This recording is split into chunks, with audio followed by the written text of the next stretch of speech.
Ucrania. Ucrania es un país eslavo, ubicado en Europa del Este, cuyas costas están bañadas por el Mar Negro. Su capital en ruso es Kiev y en ucraniano Kyiv.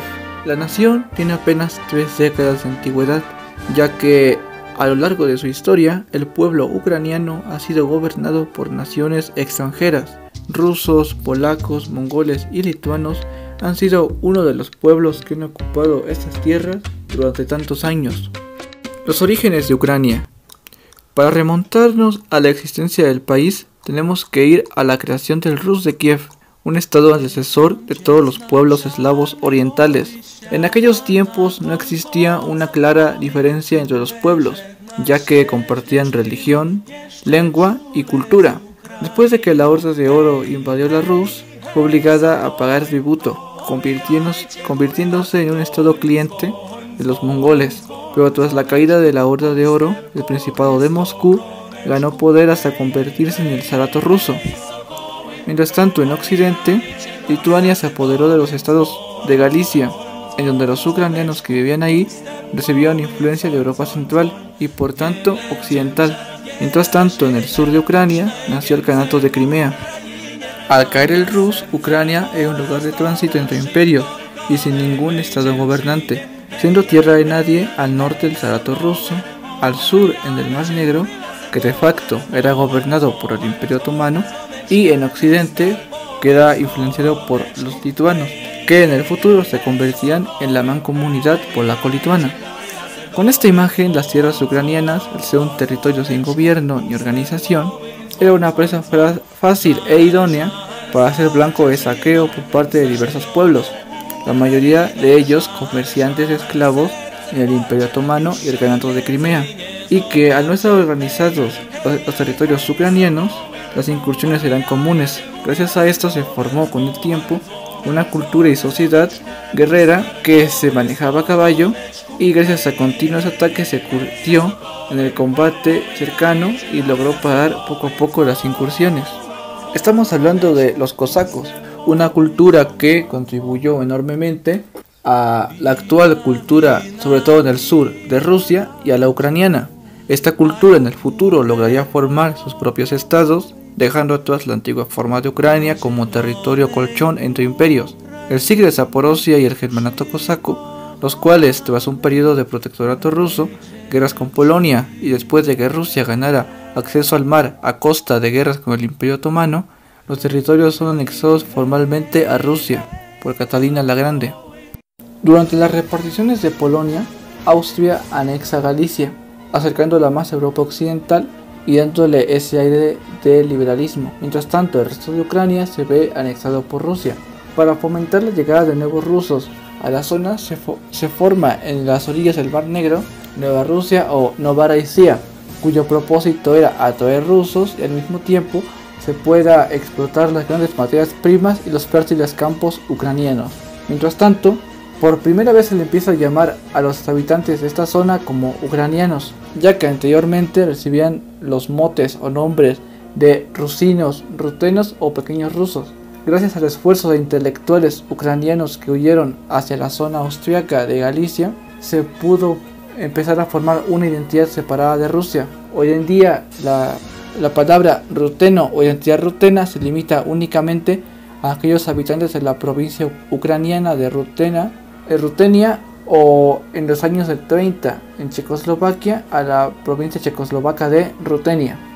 Tras la caída del Imperio ruso y las revoluciones bolcheviques, para este tiempo una hambruna en 1921 azotó todo el territorio soviético, en especial las regiones del Volga, el Cáucaso y Ucrania. Cuando Joseph Stalin llega al poder, prioriza la industrialización en masa con el acero, y Ucrania era clave, siendo el granero de Europa y también gran depositor de materias primas. A pesar de lo que se empieza la hambruna soviética, también llamada Holodomor, que en ucraniano significa matar de hambre, no fue un acto deliberado del Estado soviético, sino una serie de factores como enfermedades, causas ambientales, retención de trigo por parte de kolhoses y su negativa a la colectivización forzada, que en muchas ocasiones se interpretó el matar a su ganado o destruir su cosecha antes de que entregarlo al Estado o requisarlo.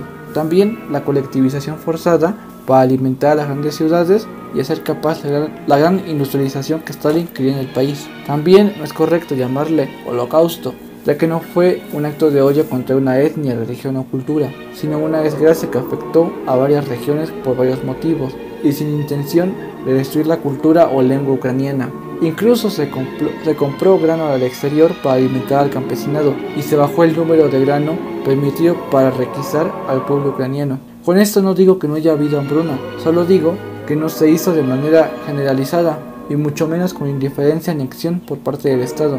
Al final no se sabe la cifra exacta de muertos, pero actualmente se maneja entre 2.700.000 personas a 3 millones. Tras el pacto Ribbentrop-Molotov, Ucrania se anexa la provincia de Galicia, la Galicia polaca, unificando todas las zonas de habla ucraniana. Aquí se ve una clara división de opiniones, siendo que en el sur y el este del estado tenían una opinión positiva de Rusia y también tenían una gran parte de rusoparlantes, mientras que en el oeste y norte eran antirrusos y mayoritariamente ucranianoparlantes y estaban influenciados por ideas de Occidente y empapadas en la libertad que habían tenido bajo los estados de Polonia y Austria en tiempos pasados. En 1941 Alemania invade la Unión Soviética. Los alemanes son recibidos como libertadores por la población, que creen que el gobierno los mató de hambre deliberadamente y por la opresión del idioma ucraniano. Varios ucranianos colaboraron con los nazis, que en el exterminio de judíos masacraron minorías rusas y de otras etnias. Tras el remonte de la Unión Soviética en la guerra, Ucrania es liberada. Y tras la guerra, uno de los centros más afectados por las cosechas y destrucción de la industria y edificios civiles y militares fue Ucrania. El plan de reconstrucción tras la guerra planeaba que Ucrania sería una de las zonas más industrializadas y punta de lanza industrial en la Unión Soviética. Uno de los graneros más grandes, sino el mayor de todo el país, puso manos a la obra construyendo presas, fábricas, minas, granjas, centrales eléctricas y en el lado civil para el obrero se construyeron bibliotecas, centros recreativos y plazas, logrando reconstruir y quitar los escombros que les había dejado la guerra. En 1953 se transfiere Crimea a Ucrania desde Rusia. Ese era un cambio puramente administrativo y no lingüístico, en el que la República Socialista Federativa Soviética de Rusia le daba ese traspaso territorial a la República Socialista Soviética de Ucrania. En 1953 la transferencia se hizo a petición de Rusia, que no tenía acceso terrestre a la península, al contrario de Ucrania. Crimea era abastecida de electricidad, agua, carreteras y vías férreas desde Ucrania. Esta medida ayudaba a favorecer la gestión y administración, además de facilitar la contabilidad de la península por esta última. Tras la caída de la Unión Soviética en 1991 y la independencia de Ucrania, se visualizó el problema, ya que la parte sudoriental del país de habla rusa y la noroccidental de habla ucraniana al mismo tiempo se ponían diferentes afinidades políticas. Mientras la Federación Rusa era apoyada en la zona rusoparlante, la Unión Europea y en general Occidente era apoyada en la zona ucraniana. Cuando en el año 2014 el gobierno prorruso de Kiev o Kyiv es derrotado y las nuevas leyes prohíben que el idioma ruso hablado en la parte suroccidental del país tenga estatus oficial y cooficial, afectando a millones de hablantes rusos, tras esto Rusia interviene y se anexa la península de Crimea, de mayoría rusa, mientras que las provincias de Lugansk y Donetsk se llevan a cabo levantamientos con un claro apoyo ruso. Aunque oficialmente buscaba protegerse del abuso ucraniano, la verdad es que de fondo buscaba su anexión a Rusia. Tras la anexión de Crimea a Rusia, la mayoría de los ucranianos occidentales apresuraron su integración a Europa, mientras empezaba a restringir el uso del ruso en el país. Al pedir formalmente la integración de Rusia a la Unión Europea, Putin pide que se retracten. Tras la negativa ucraniana, Rusia reconoce a las repúblicas populares de Lugansk y Donetsk.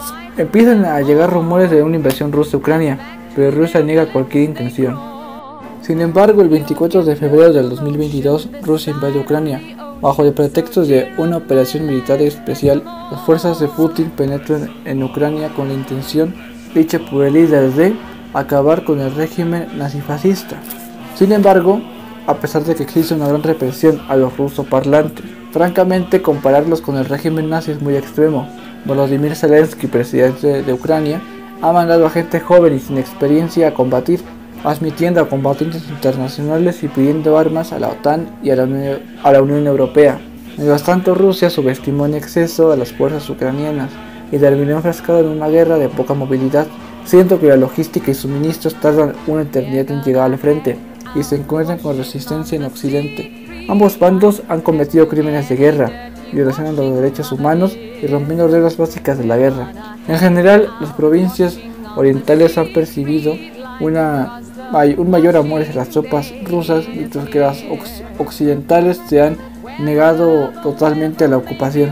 Lo que se puede ver en Ucrania es el resultado de una sociedad que puede compartir un idioma o una cultura, pero que se han visto expuestas a diferentes imperios y naciones que han dejado su influencia en el país, siendo que mientras la parte noroccidental del país ha tenido contacto con las ideas de Occidente y acoplarlos a su forma de vida, adoptando palabras, expresiones y dialectos propios de la región, y a menudo de ser más liberal la región occidental de Europa, la influencia que se llega al noroccidente de Ucrania sea progresista, mientras que el lado suroccidental se influenció por Rusia, que a su vez promovió la inmigración de rusos a la zona, llevando su gastronomía, cultura e idioma. Este mismo se quedó por mucho tiempo en la región, y la región rusoparlantes de hoy corresponde a las costas del Mar Negro, antes llamada Nueva Rusia. Al quedarse en ese lugar se propagó la forma de pensar del Kremlin, siendo conservadora, no propensa a cambios y con dificultad para abrazar nuevas formas de ver la vida que no sea correspondiente a la suya, gracias a la influencia rusa.